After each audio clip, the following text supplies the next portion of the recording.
Okay, so this is the 10-gallon. We've got a bacterial bloom going on. It's been going on for a couple of weeks. I did treat it with some antibiotics, which I'm out of general cure. I need to go get some more. I think I did general cure and erythromycin. And I may have even put Lupex in here. But I'm not sure what to do, I'll be honest. This is my primary shrimp tank. All these beautiful, it's a mixed shrimp tank. I don't have a pure line of anything because that takes more work than I'm willing to put into shrimp. But it is my primary shrimp colony. You're all over here. And also snails for days. My puffers appreciate snails for days.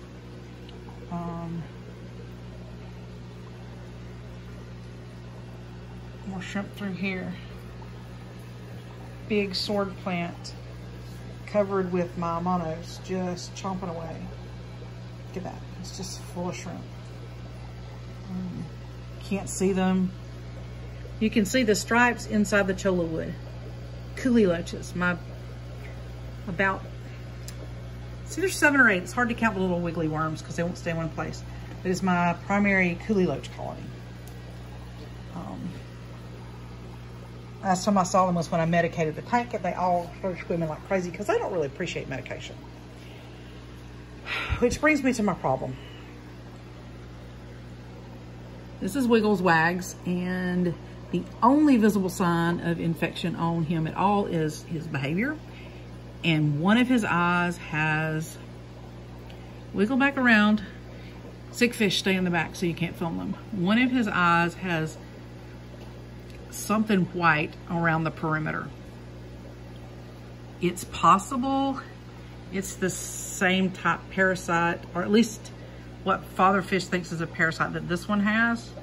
It's gotten bigger now, so I think I'm going to be able to get the fish out and actually pull it out like a zit.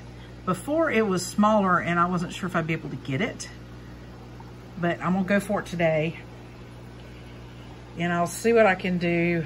If that other, I think Wags is beyond, Wiggle Wags back there is beyond help. But I'll see if his is a parasite that can be pulled off. So this is my question. As you can see, this is my primary shrimp colony and snails that I feed my puffers with. It also is the home to 2 gobies, a autosynclus, and my coolie loach colony. It's not highly stocked with fish, as you see. These are other than the coolie loaches. Oh, there's also 2 long fin plecos, the bristlenose.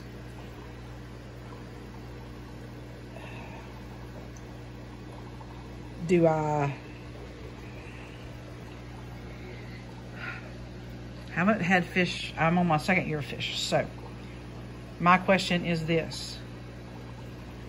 Do I break the tank down? Come on, Wiggles. Come on, sick fish. Come closer. Anyway, so do I pull the fish out, like the Pracox rainbow fish, leave everybody else in and just watch? Do I assume the whole tank is full of worms and break it down? Because I do not want to lose my shrimp colony. I'd rather lose the Pracox rainbows than lose my entire shrimp colony. This shrimp colony I've been working on for 1.5 years. And before you say there's not many in there, I've culled a bunch of them and pulled a bunch out into another tank in case I lose this shrimp colony. And I can pull out more. But my question is this: people with more experience as fish keepers, do you consider the tank a loss? Do you drain the water, catch every shrimp you can and put it in the tank that's just shrimp? Take the snails out, maybe dip them for 10 seconds in the hydrogen peroxide to make sure there's nothing on the outside of their shell that the pea puffers could catch. Spread them around to other tanks and dump some in with the pea puffers.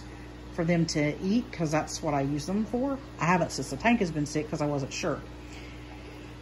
And then put all of the fish in, say, a 10-gallon hospital tank with nothing in it but the fish and medication.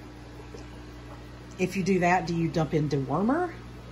Do you go for parasite treatment? Alternate? I'm at a loss. Also, then, do you, if you take every living thing out of here that you can catch, do you then completely break down the tank? Do you just chunk the goby grass, take the plants that are in here, and maybe hydrogen peroxide dip them to make sure they don't have anything on them before you put them in a different tank? Could you take all the living things out of here, leave the tank running with the plants, and just dump hydrogen peroxide in the water with the plants still planted, and then let it sit for, you know, a couple of hours, and then do 100% water change? That would probably get a lot of the stuff in the top level of the gravel too. Or just consider it a loss, chunk everything out the door, and completely start over. I've only been in the fish keeping hobby for not quite 2 years. April's my anniversary date when I first got my first betta. So I need to know the best course of action for whatever the crap is going on in the tank. And I would like to state for the record, this tank was stable until I effed up and cross-contaminated it with my 55-gallon. Somewhere I got a fish that, because I do quarantine, that looked okay, and must have, either that or something was in my water, but we ended up figuring out it was a virus.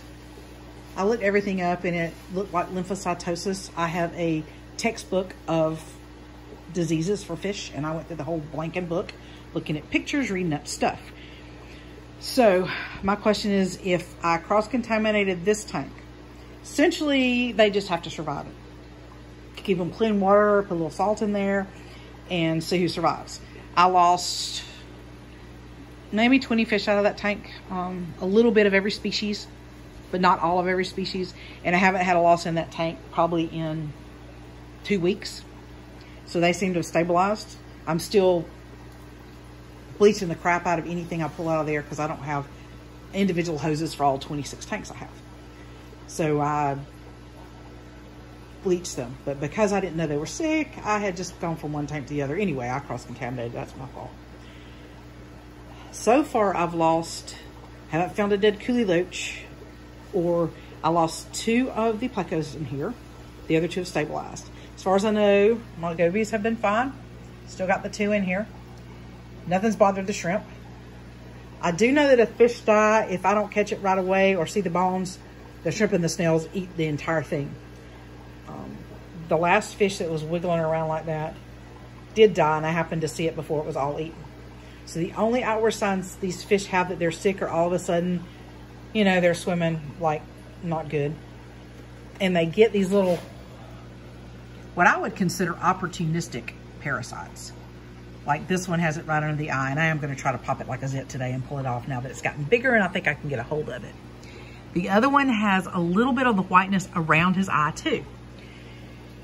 And that's it. There's not fungus growing. There's not that white thing in his mouth. There's not lesions on their scales. There's not,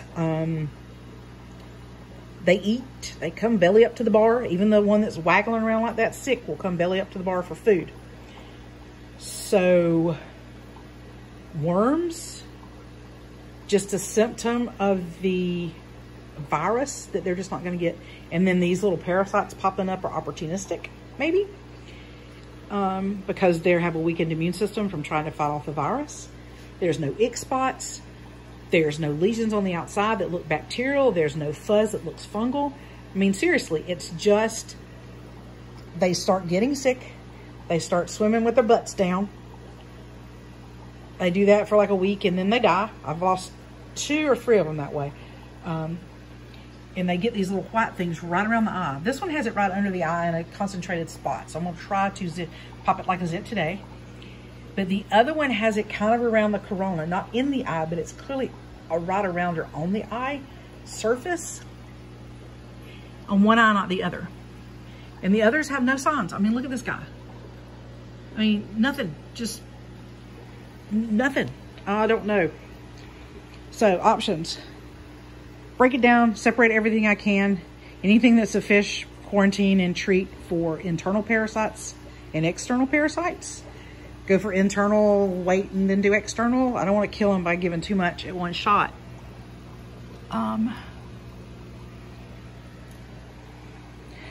Pull out the fish and let the tank run for a while with just the invertebrates in it, assuming it will, if there are worms in the soil, they'll die. Or do they just wait till something else comes along? Wait till I put fish and then repopulate the fish. I don't know. So I guess what would you do?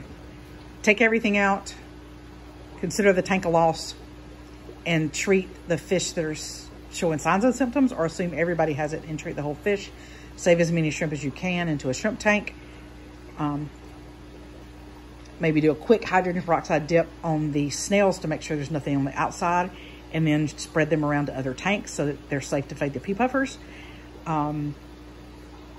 And then maybe hydrogen peroxide dip the plants so that I don't lose my plants. Or would you consider everything in here in not good, and then chunk all the, and just toss out all the substrate into the sun and let nature kill whatever might be on it? Or do you think there's a way to salvage the tank? You know what? This is the second time I've made this and I cannot make it smaller. Can't figure out how. So it's a long video, but it is a neat advice video. So let me know what some fish keepers think that have way, way more experience than I do